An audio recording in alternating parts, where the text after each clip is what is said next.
چھوٹی غلط فہمی ہے کہ اسلام خواتین کو اپنے حقوق نہیں دیتا، اسی لیے اسے حجاب میں رکھتا ہے. اسلام ڈیگریڈ دا وومن. اسلام خواتین کے حقوق نہیں دیتا، اسی لیے اسے حجاب میں رکھتا ہے اور اس کے اوپر ظلم کرتا ہے. اس جواب کے پہلے ہم یہ سمجھ لیں کہ تاریخ میں ہم پڑھیں گے خواتین کے ساتھ کیا سلوک کیا گیا ہے، وہ ہم جان لیں، پھر ہم جواب پہ آئیں گے. اگر آپ بیبیلونین کی تاریخ پڑھیں گے، ہسٹری آف بیبیلونین سویلائزیشن، اس میں یہ لکھا ہے کہ جب بھی کوئی مرد قتل کرتا تھا اس کو سزا ملنے کے بدلے اس کی بیوی کو سزا ملتی تھی.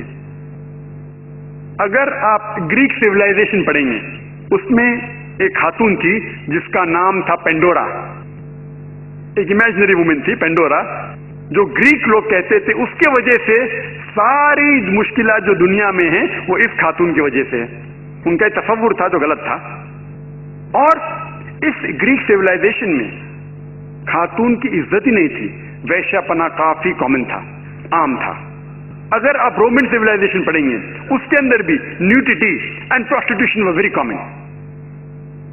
ننگاپن اور ویشیا پنا بہت عام تھا. خواتین لوگ صرف مزے کے لیے استعمال کیے جاتے تھے اور چھوڑ دیے جاتے تھے. اگر آپ ایجپشین سویلائزیشن پڑھیں گے اس میں خواتین کو یہ کہا جاتا تھا کہ وہ شیطان کی ایک نشانی ہے. اگر آپ عرب سویلائزیشن پڑھیں گے، قرآن نازل ہونے کے پہلے عربستان میں یہ حال تھا کہ اکثر جب کوئی لڑکی پیدا ہوتی تھی اسے زندہ گا دیا جاتا. الحمدللہ ثم الحمدللہ قرآن نازل ہونے کے بعد یہ جو غلط کام بند ہو گیا. افسوس کی بات ہے کہ اپنے ہندوستان میں اب تک ہے. اسلام ایک وہ مذہب ہے اور محمد صلی اللہ علیہ وسلم وہ شخص ہے جن نے خواتین کا عہدہ اونچا کیا. الحمدللہ انہیں حقوق دیے، انہیں رائٹ دیے، لیکن اس کے ساتھ یہ بھی دکھایا کس طریقے سے حقوق کو قائم رکھے، کس طریقے سے اس عہدے کو قائم رکھے. ایک ہوتا ہے کہ کہنا کیا کرنا اور کس طریقے سے وہ قائم رکھنا وہ بھی بہت ضروری ہے. تو اسلام نے یہ بتایا کہ جب الحمدللہ خواتین کو اٹھایا گیا ہے اور کلی طور پہ عام طور پہ مرد اور عورت اسلام میں برابر ہیں. کچھ چیز میں مرد کا درجہ اونچا ہے، کچھ چیز میں عورت کا درجہ اونچا ہے، لیکن کلی طور پہ دونوں برابر ہیں. تو جب اسلام نے، قرآن نے عورت کا درجہ اٹھایا، انہیں یہ بھی چیز دکھائی کس طریقے سے اس سٹیٹس کو برقرار رکھے، اس عہدے کو برقرار رکھے. اور اکثر لوگ بات کرتے خواتین کے حجاب کے بارے میں. اللہ سبحانہ و تعالی قرآن مجید میں پہلے مرد کے حجاب کے بارے میں ذکر کرتے، پھر عورت کے. اللہ تعالیٰ فرماتے سورہ نور میں، سورہ نمبر 24 آیت نمبر 30 میں کہ اے مومن مرد، اے مومن، جب بھی آپ کسی خواتین کو دیکھیں گے تو نظر نیچے کرو. اس کا مطلب جب بھی کوئی مرد خاتون کو دیکھتا ہے اور کچھ بھی غلط خیالات اس کے دل میں آتے ہیں، امیڈیٹلی قرآن کا حکم ہے کہ نظر نیچے کرو. ایک وقت ایک مسلمان ایک لڑکی کو گھور کے دیکھ رہا تھا، تو میں نے اس سے کہا بھائی صاحب آپ کیا کہہ رہے ہیں، یہ حرام ہے. تو اس نے کہا کہ ہمارے محمد صلی اللہ علیہ وسلم نے کہا کہ پہلی نظر معاف ہے، دوسری حرام ہے. میں نے اب تک آدھی نظر بھی پوری نہیں کیا. تو محمد صلی اللہ علیہ وسلم حدیث میں فرماتے ہیں کہ پہلی نظر معاف ہے، دوسری حرام ہے. اس کے مطلب یہ نہیں کہ اب 10 منٹ تک کے لڑکی کو گھورتے رہو بنا پڑھ کے جھپکائے اور کہیں گے کہ نظر پوری نہیں ہے. محمد صلی اللہ علیہ وسلم کہنا یہ تھا کہ اگر آپ انجانے میں کوئی خاتون کو دیکھ لیتے ہیں، لڑکی کو دیکھ لیتے ہیں، تو جان بوجھ کے اس کے طرف پھر سے مت دیکھو. اس کے خوبصورتی کو دیکھنے کے لیے جان بوجھ کے واپس سے مت دیکھو.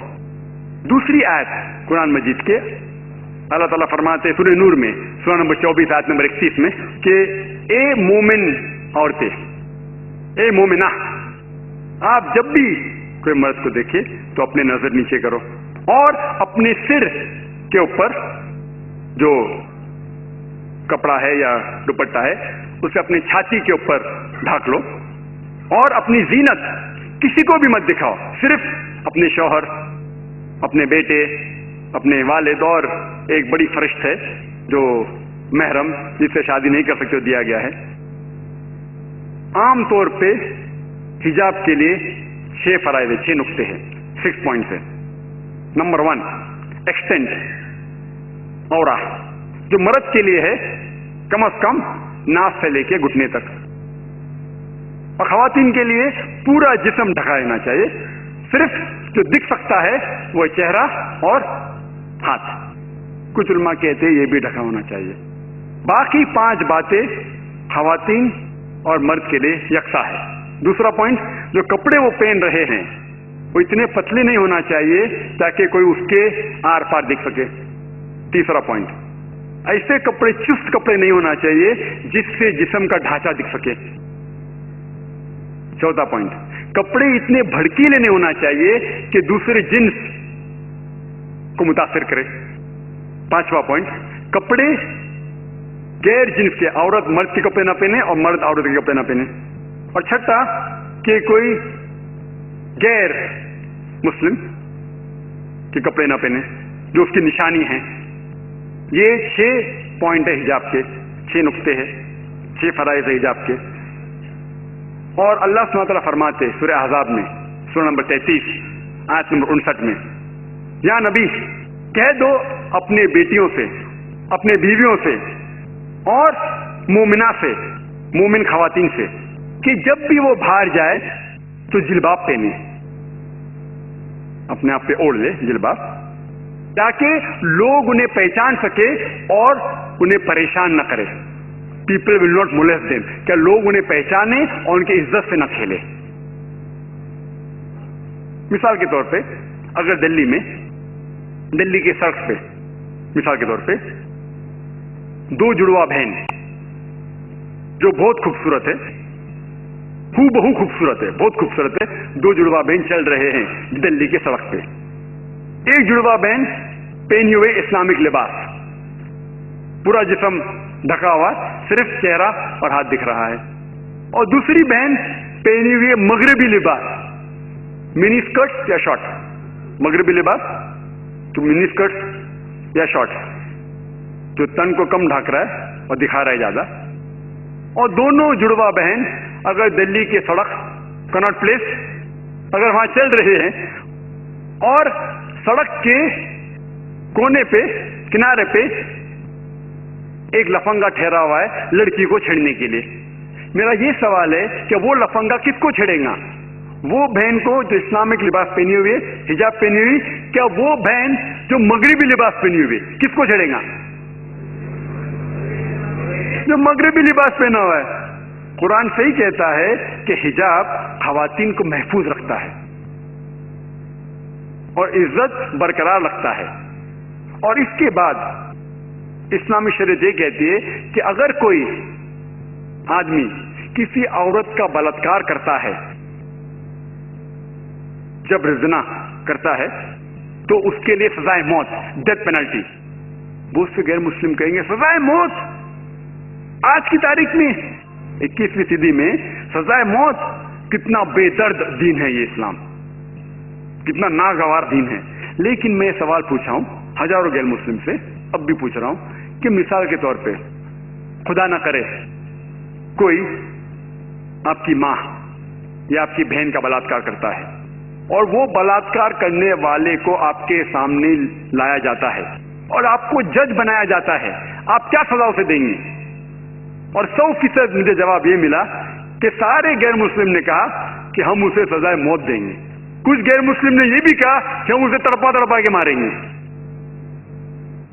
तो जब आपकी कोई वालदा या आपकी बहन का बलात्कार करता है, आपको उसकी सजाए मौत देने का है, दूसरी किसी बहन का बलात्कार करता है, आपके सजाए मौत गलत है।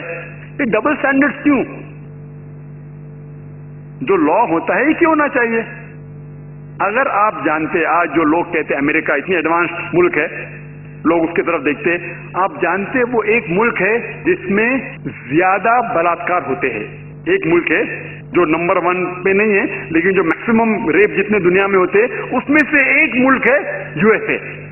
एफबीआई के स्टैटिस्टिक्स के हिसाब से 1991 के एफबीआई के स्टैटिस्टिक्स के मुतालिक उसमें लिखा गया है कि हर रोज अमेरिका में 1756 बलात्कार होते थे।